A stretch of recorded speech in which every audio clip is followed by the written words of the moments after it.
Meu nome é Andressa, eu vou falar com vocês um pouco hoje sobre amidalites e laringites agudas. Vamos entender um pouquinho também em relação à anatomia. Eu tenho um anel que a gente chama de anel linfático de Waldeyer. É um anel de estruturas linfóides. O que é isso? São órgãos que produzem imunoglobulinas e substâncias de defesa. Então eu tenho as amígdalas, que a gente chama de tonsilas palatinas, é a que a gente abre a boca e consegue ver. Abaixo, na base da língua, eu tenho duas amígdalas, que são as amígdalas linguais, uma de cada lado. Eu tenho a adenoide, que é a tonsila faríngea, que se eu conseguisse colocar o dedo por trás da úvula, a campainha, eu conseguiria atingir essa adenoide. Tenho duas outras amígdalas, que a gente chama de tonsilas peritubárias, e, além disso, eu tenho vários folículos que ficam no fundo mesmo, ali na parede posterior da faringe, que são também órgãos linfóides que produzem imunoglobulinas. E a gente fala que eles são a primeira linha de defesa do organismo. Então, tudo que entra pelo nariz ou entra pela boca, ele vai encostar nesse tecido linfóide, vai ser apresentado para o organismo e o organismo vai produzir essa substância. A gente vê aqui a localização da adenoide, tá? E a localização das amígdalas nessa imagem. Então, como eu falei, eles são aquela primeira linha de defesa, eles vão produzir várias imunoglobulinas, e chama atenção para a IgA secretora, que é produzida junto com a saliva, tá? O que eu pergunto para o paciente na anamnese? O que é importante para eu saber? Se respira pela boca. Como eu falei na aula, já citei na aula de rinocinusite, se respirar pela boca não é normal.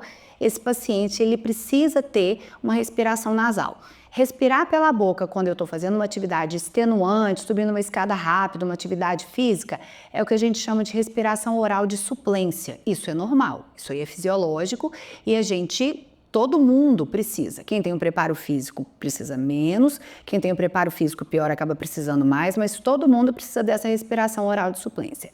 Eu vou perguntar se tem roncos, se esse paciente ronca todos os dias, toda hora, independente da posição, isso não é normal. E na criança, principalmente, a gente precisa ficar atento em relação a isso.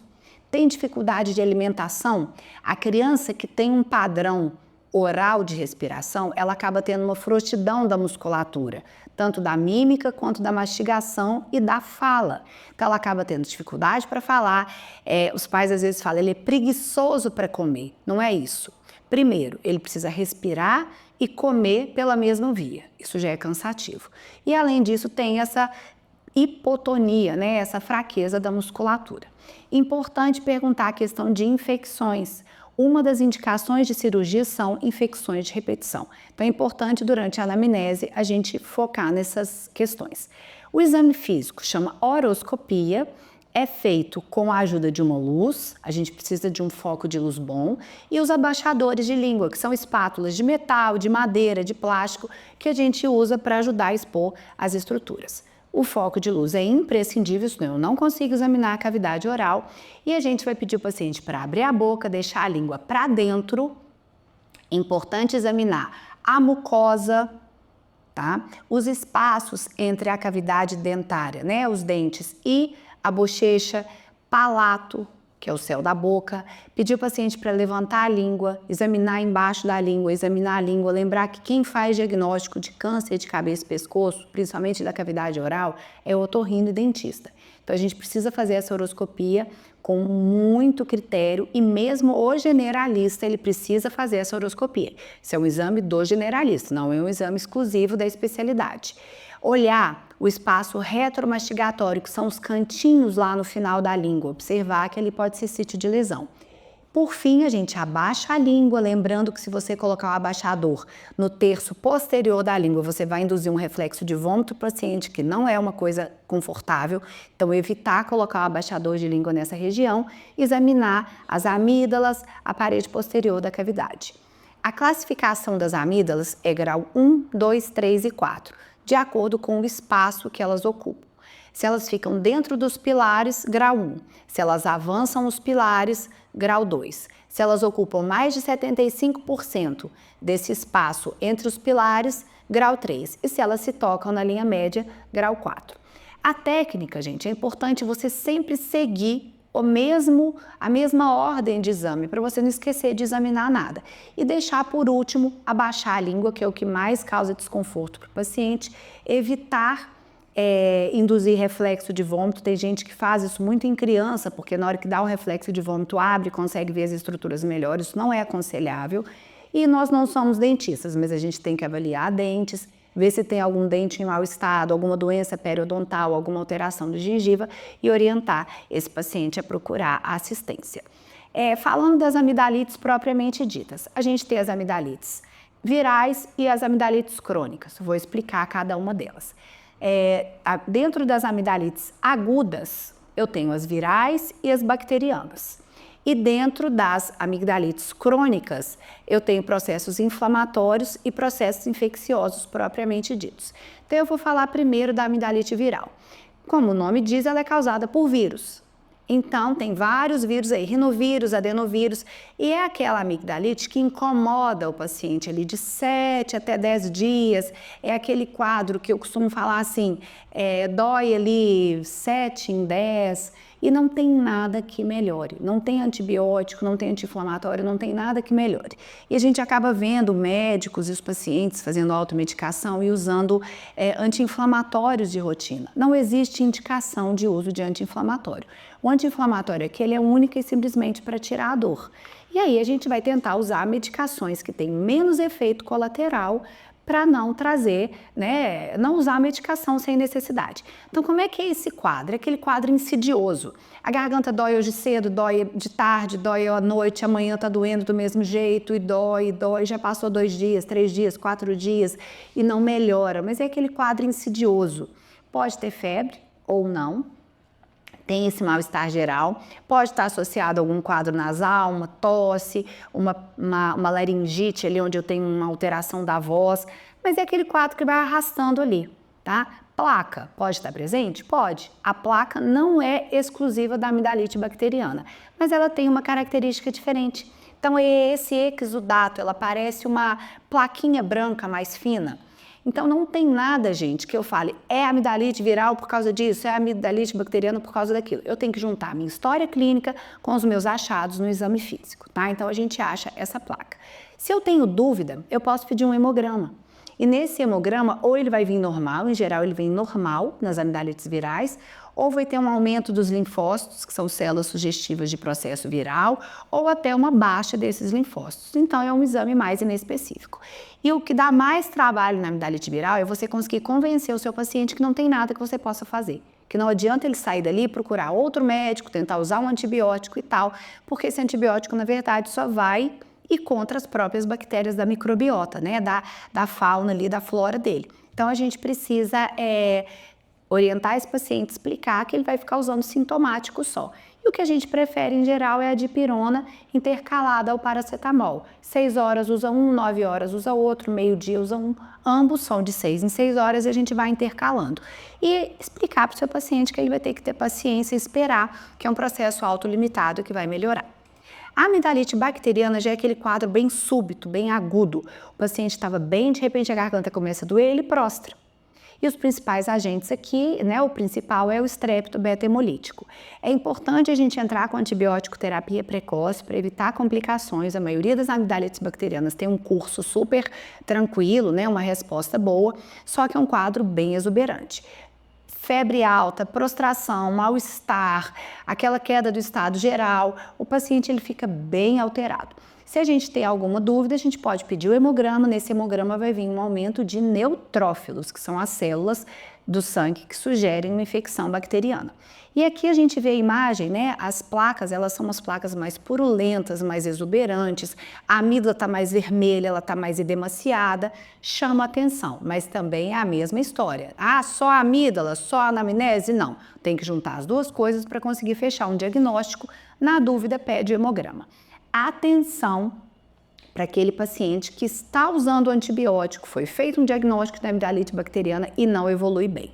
O que é não evoluir bem? Aquele paciente está ali 2 dias, 3 dias, 4 dias com o antibiótico, ele estava até indo mais ou menos bem, de repente trava a boca, a gente chama de trismo, ele está com dificuldade de engolir, ele está com dificuldade de abrir a boca e a hora que a gente não precisa ter febre, tá? Não esperem febre no abscesso periamigdaliano e a hora que você abaixa, né, a espátula, você olha, aquele paciente está com um abaulamento, a úvula dele desviou para o outro lado. E ele está com uma das amígdalas grandes, mais abaixada, aquilo tem um processo, ele está formando uma coleção de pus ali, que se a gente não entrar com o tratamento rápido, vai acabar causando um abscesso mesmo, com necessidade de drenagem. Esse paciente precisa de internação, corticoide venoso, antibiótico de terceira linha, por exemplo, ceftriaxona e clinda, e observar esse paciente. Se ele começar a ter qualquer tipo de tumoração cervical, a gente acaba tendo que tomografar esse paciente, às vezes até fazer a drenagem desse abscesso. Então, atenção para esse paciente que não tenha melhora, tá? Como é que a gente faz então para tratar? Análogo, né, ao que acontece nas sinusites agudas, a gente acaba usando os antibióticos mais ou menos parecidos. A penicilina G-benzatina, gente, é uma ótima opção. A gente só precisa lembrar que ela demora 48 horas para fazer o pico plasmático. Então, esse paciente pode ficar ali 48 horas sem a quantidade adequada de antibiótico. O que a gente prefere de rotina é amoxicilina ou amoxa com clavulanato.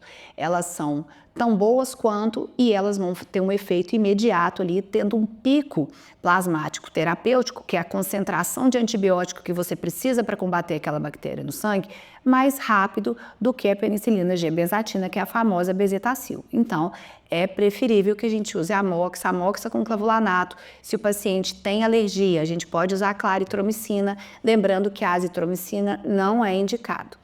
Levofloxacino é uma opção, talvez ali, né, uma segunda ou terceira linha, e nesses casos de complicação, a clinda, né, do abscesso periamigdaliano, a clinda com a ceftriaxona. O que é importante no paciente com amidalite aguda bacteriana? É um paciente que vai ter febre 48 horas, independente do que a gente faça. Então, é interessante deixar o esquema de dipirona intercalado com paracetamol. Ele melhora tanto no mal-estar, na analgesia e nessa questão da febre. Então, dipirona de 6 em 6 horas, paracetamol de 6 em 6 horas, um intercalando com o outro. Um às 6, um às 9, um meio-dia, um às 15, 18 e assim vai. Orienta o paciente que ele vai ter febre umas 48 horas. A gente só vai considerar a resistência terapêutica depois de 48 a 72 horas do uso adequado. A mononucleose, ela é uma amidalite viral, só que a gente trata ela numa terceira classe, porque ela é causada pelo vírus Epstein-Barr, só que todo o comportamento clínico dela é muito semelhante à amidalite bacteriana. Então, é uma amidalite viral que não é incomum a gente fazer o diagnóstico errado, entre aspas, pensando numa amidalite bacteriana pelo quadro que ela apresenta, e às vezes a gente ser surpreendido ali por uma mononucleose sendo uma amidalite viral, né, e não bacteriana. O que chama atenção na mononucleose? As placas, em geral, elas são confluentes. O paciente, ele tem febre alta, igual na bacteriana, ele tem um aumento bem importante de linfonodos, né, que são aquelas bolinhas, as ínguas, né, cervicais, isso a gente vê com muita frequência, e próstata, estado geral mal e tal, então por isso que às vezes a gente confunde e faz às vezes um diagnóstico não correto. Teve dúvida? Pede o hemograma. O hemograma vai mostrar um aumento de linfócitos e ele mostra uma atipia desses linfócitos, que sugere a mononucleose. No dia a dia, a gente acaba desconfiando da mononucleose quando a gente entra com uma amoxicilina, por exemplo, uma amoxa com clavulanato, e o paciente faz uma reação cruzada, os anticorpos contra a mononucleose fazem uma reação cruzada com a amoxicilina e o paciente faz um rash, enche de bolinhas vermelhas no corpo. E às vezes fica até erroneamente interpretado como se fosse uma alergia. Na verdade, não é. É uma mononucleose que foi tratada com a amoxicilina. Olha a característica da placa, mas vocês têm que lembrar que isso aqui são figuras de livro que a gente fala, são quadros muito típicos. E nem sempre a gente tem esses quadros muito típicos assim. Uma amidalite bacteriana pode ter uma placa dessa sem nenhum problema. Então a gente precisa juntar a clínica com o exame físico sempre. Olha como é que a placa dessa mononucleose é completamente diferente daquela anterior. Aqui até que sugere mais um processo viral. A outra era bem semelhante a um processo bacteriano. E a mononucleose, por ser viral, o tratamento é sintomático. A gente vai manter ali aquele esqueminha de paracetamol com a dipirona. Os anti-inflamatórios a gente deixa só quando aquele paciente continua com muita dor, mesmo usando a amoxicilina, a dipirona e o paracetamol.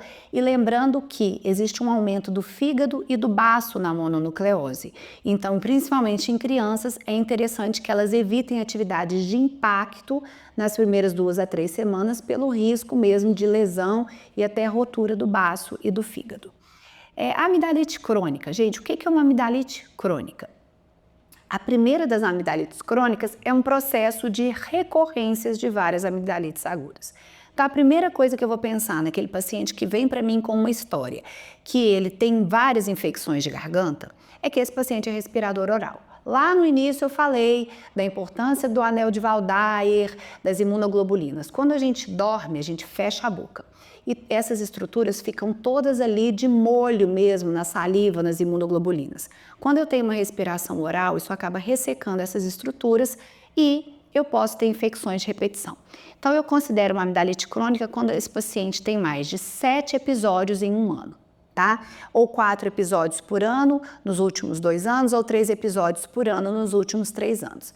E aí a gente fala comprovadamente bacterianas. Como é que eu vou comprovar isso? Eu vou fazer uma cultura todas as vezes que ele tiver uma infecção? Não, a gente vai mais ou menos guiado pelo quadro clínico, precisa lembrar de avaliar a respiração oral desse paciente e principalmente fazer um diagnóstico diferencial se ele não está tendo são amidalites virais de repetição, ou se é mais uma irritação, se é um processo ali de um refluxo, a gente precisa fazer esse diferencial. Cheguei à conclusão que realmente são infecções bacterianas de repetição, a indicação é fazer a amigdalectomia, a retirada dessas amígdalas. Um outro tipo de amidalite crônica que também tem como indicação de tratamento a retirada das amígdalas é o cásium, que são umas massinhas brancas que a gente produz. A amígdala ela tem 10 a 20 criptas, que a gente fala, que são voltinhas. Essas voltinhas, elas têm que ficar fechadas. Se ela abre por algum motivo, ou porque o paciente teve muita infecção de repetição, ou porque é uma alteração anatômica, acumula resto de alimento associado a uma descamação que a amígdala tem e coloniza esse restinho que fica ali e de repente solta e ela tem um odor muito forte.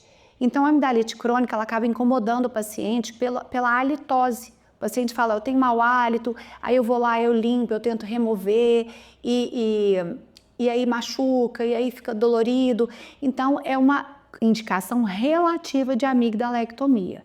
É uma indicação que a gente faz essa cirurgia quando o paciente realmente não consegue o controle desse caso. A primeira coisa que a gente faz é garantir que esse paciente também esteja respirando de boca fechada, às vezes antissépticos, questões ali, e se a gente não consegue controlar, a indicação realmente é a retirada das amígdalas. Então, são essas bolinhas, ela pode ter uma coloração branquinha, uma coloração mais amarelada, e o tratamento é tirar a amígdala. Aqui eu trouxe uma imagem de um pós-operatório de amígdala. Então, o pós-operatório da amígdala fica parece que está cheio de placa e inflamado. Não é isso, isso é uma reação inflamatória para cicatrizar. Então, é como se fosse uma afta grande. Ela tem aquela secreção branca que chama fibrina, que é da cicatrização, e aquele halo em torno, que é um halo mais avermelhado. Agora eu vou falar para vocês um pouco das laringites agudas. A laringite, gente, a gente fala o seguinte, é viral, tá? Quase todas as laringites agudas, elas são processos virais. As laringites bacterianas não são comuns, tá? Elas não são, assim, frequentes, né? Eu tenho aqui uma imagem da prega vocal, que é uma prega vocal saudável. Nessa imagem, eu já vejo que aquela prega vocal que era branquinha na outra imagem, agora ela apresenta uma hiperemia, uma vermelhidão. Então, eu posso ter tanto processos virais quanto processos inflamatórios. Então, o que eu posso ter, às vezes, uma laringite aguda? Eu aspirei uma fumaça, ou algum solvente, ou alguma coisa que agrediu essa prega vocal. Ou um abuso vocal, ou um refluxo forte, ou seja, sobe o ácido do estômago e queima essas pregas vocais. Então, eu tenho tanto esses processos inflamatórios quanto infecciosos. Então, a laringite aguda, ela dura até 12 semanas. E o principal sintoma dela é a rouquidão. Eu posso ter um quadro, se for viral mesmo, eu posso ter um quadro nasal associado, a garganta um pouquinho irritada, febre não é muito comum, em geral é uma disfonia. E análogo às outras infecções virais, vai melhorar sozinha. Eu só preciso deixar aquele paciente ali. Então, o que eu pergunto na anamnese? Teve abuso vocal? Foi em algum lugar, gritou, falou alto, falou demais e tal? Teve alguma exposição a solventes?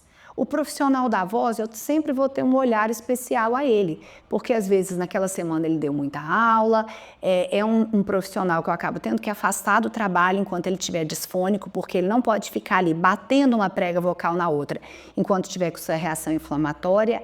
Atenção para os pacientes tabagistas e etilistas, que eles têm fator de risco para câncer. Então, às vezes começou ali uma laringite, mas já é um sintoma inicial. Tem história de resfriado agora recente? Tem história de refluxo? Será que essa laringite não é uma queimadura das pregas vocais? O exame é feito através da laringoscopia indireta. A gente usa um espelho que chama espelho de Garcia. Preciso de um bom foco de luz e eu vou conseguir, através do espelho, examinar essas pregas vocais. Então, a laringite aguda propriamente dita, eu tenho um edema e uma hiperemia, uma vermelhidão dessa prega vocal. Pode ser viral ou pode ser bacteriana. Como eu falei, a bacteriana é muito rara. Essa prega vocal, a gente vê que ela está edemaciada, mais inchada e mais avermelhada, diferente daquela imagem. Viral, repouso vocal, hidratação e a gente usa sintomático, se tiver com muita dor, corticoide oral. Eu posso usar para tentar acelerar um pouquinho aquele processo de melhora, mas não tem indicação absoluta nas laringites. É esperar mesmo repouso vocal e hidratação. Falando de algumas causas específicas, é interessante a gente trazer aqui a laringotraqueobronquite aguda. Ela comete normalmente meninos entre 6 a 24 meses. E é um quadro muito, exuberante e assusta muito os pais. A criança começa, olha que interessante, 90% das infecções de via aérea superior que cursam com dispneia são causadas ali pelo parainfluenza, sincicial respiratório e influenza, que são vírus típicos de inverno. Então, aquela criança começa ela está com um quadro de resfriado ali há uma semana, alguns dias, começa com uma tosse, essa tosse vai ficando mais metálica, de repente dá um edema inferior na subglote, logo embaixo da glote, e essa criança começa a ter dificuldade respiratória, inclusive até cianose, ficar roxa, e os pais normalmente chegam com essa criança no pronto atendimento desesperados, porque ela começa a ficar com esforço respiratório. A gente precisa garantir essa via aérea, entrar às vezes com um corticoide venoso, uma nebulização com adrenalina, alguma coisa assim. E o que às vezes deixa a gente um pouco preocupado e é importante orientar os pais é que esses quadros costumam acontecer mais vezes. Então, essa criança que teve um quadro desse, ela tem uma tendência maior a ter recorrência. A notícia boa é que depois dos 2 anos, ela não fica tão frequente mais. A epiglotite é considerada uma doença muito, muito grave. Só que com a vacinação contra o hemófilos B, a gente tem um índice vacinal alto, ela praticamente não existe mais. Isso é muito bom, porque é uma doença grave que leva o paciente a óbito. O que acontece na epiglotite? É um acometimento bacteriano, pelo hemófilos, que ele dá um edema. A epiglote, ela fica tão inchada que a hora que ela cai, ela fecha em cima da via aérea para proteger o pulmão, os músculos, não conseguem levantar de novo essa epiglote, os ligamentos e os músculos não conseguem levantar. E o paciente morre literalmente sufocado. Então, se você tiver num quadro de epiglotite, uma suspeita de epiglotite, o que a gente suspeita? Esse paciente que chega com uma voz muito abafada, você olha às vezes a boca, não tem nada que chame atenção, ele assume uma posição que a gente chama de tripé, ele estende o pescoço para frente e põe as mãos para trás, porque é uma forma que ele consegue respirar melhor. É um paciente que tem que ter um kit ali para fazer uma cricostomia, que é uma abertura do pescoço na emergência. A gente entra com corticoide, adrenalina e cefalosporina de 3ª geração. Mas como eu falei, o paciente vacinado é muito, muito, muito raro. Aqui a gente tem uma imagem, a gente nem vê prega vocal, nem vê nada, porque realmente está tudo fechado e é um paciente que a gente não consegue entubar. Tem que ser uma via aérea de urgência, tá? A laringite aguda inespecífica é o que a gente fala, abuso vocal, fui num show, falei muito, tomei muita coisa gelada, ou inalei alguma coisa, ou pós-infecção de via aérea superior, porque fica gotejando ali aquela secreção. Então, disfonia só, bom estado geral, só orientar o paciente e esperar que vai passar. Era isso que eu tinha para trazer para vocês, espero que eu tenha conseguido sanar muitas dúvidas.